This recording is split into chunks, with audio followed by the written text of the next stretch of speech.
I did the map first, and then ones that sort of appeal to me because of their strangeness. I tended to do like the one of them in Adelaide is called the Big Scotsman, and that's not that's on I think it's on the wall of a pub called Scotty's.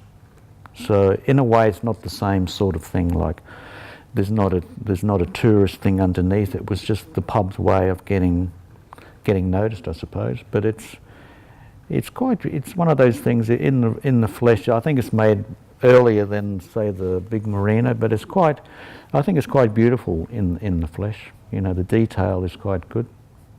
They're usually in regional towns. It's a way of drawing people in to stop.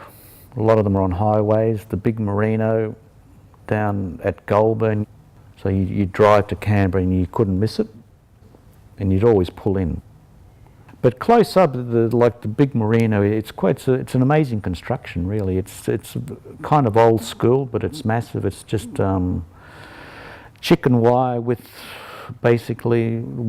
concrete moulded around. So it's it's an interesting construction. After I finished it, I realised that I was going to run out of room to do an image of all of them. So there's more listed just in a list on the side. I think I was aware that Queensland, New South Wales had the most. Queensland has always been the state that relies a lot on tourism, I think.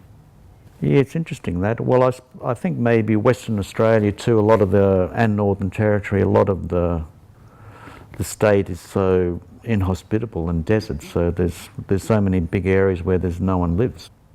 You can say it's art of the vernacular and the everyday, but I can see Jeff Koons in these things as well. Like,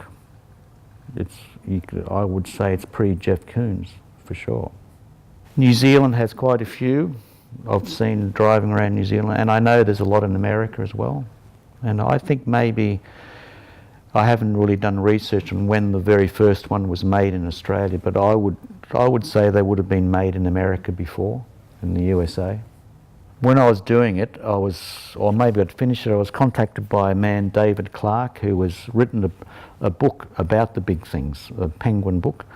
And he is quite an obsessive man, and his idea was he wanted to visit every single big thing, which he has done. And when he writes in the book about visiting every single one. But he put me onto quite a few, which I hadn't known of. But they're still being made as well. There's been a few recent ones made the last few years, so.